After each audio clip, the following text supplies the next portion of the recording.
Yəqin elə fikirləşəcəksiniz ki, bu kadrları hər hansısa bir muzeydə lentə almışıq. Amma əslində bu işlər Gəncədə yaşayan Mübariz Əkbərovun əl işləridir. Özü də suvenir deyil. Al əlinə, gir meydana. Azərbaycanda ən qədim sənət növlərindən olan gümüşbəndlik sənəti 19-cu əsrdən silinməyə başladı. Elə ki, Sovet dövrü başladı, qılınc, xəncər gəzdirməyə qadağalar qoyuldu. Adına soyuq silah deyilərək onu yavaş-yavaş sıradan çıxartdılar. Ona görə də birdən-birə Mübarizin belə bir sənəti yenidən dirçəltməsi incəsənət aləmində bəlkə də Azərbaycan üçün yeni dövrün incəsənət inqilabı kimi qarşılandı.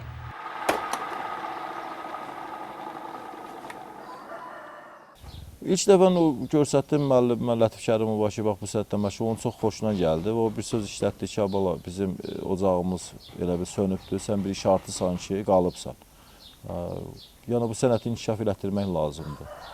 Və onun köməkliyi ilə ornamentləri öyrəndim və getdikcə puxtalaşa gəlib sənətə çatdı.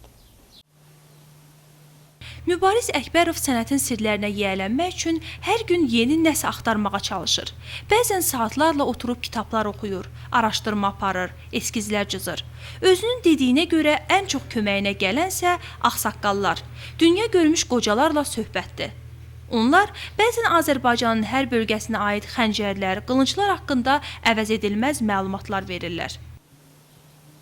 Bu sırf Azərbaycan qılıncıdır. Bunun əyirliyinə siz fikir verirsinizsə, bax bu birbaşa Azərbaycana məxsus olan bir qılıncdır. Bunu açıq göstərib də sizə bilərəm.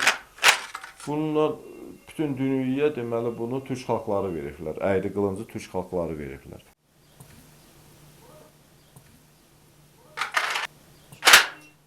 Mübariz indiyədək onlarla sərgilərdə iştirak edib, dəfələrlə müsabiqələrdə qalib olub mükafatlar qazanıb. İndi isə ən böyük arzusu yeni tələbələr yetişdirməkdir. Birinci sərgim oldu Danimarkada, yəni beynəlxalq sərgilərdən söhbət gedir. Sonra İngiltərədə, Almaniyada, Rusiyada, Türkiyədə, qalanlar o qədər yadımda deyil. Sonra dəvət elədilər, ilk dəfə Almaniya dəvət elədilər işləməyə, sonra Türkiyədə dəvət elədilər orada dərs demək üçün. Gürcüstana əvvəlcə dəvət eləmişdilər. O da ki, Gəncəni sevdiyim üçün, yəni bu şəhərdən ayrıla bilmədiyim üçün başqa yerdə də qala bilmirəm mən. Hazırda Mübariz Əkbərov yeni işlər üzərində çalışır. Ən böyük arzusu Zülfüqar qılıncını düzəltməkdir. Deyir, iki ucluqlu Zülfüqarı düzəltməyin texnologiyası tamam çətindir, amma mütləq bunun öhdəsindən gələcəyinə əmindir.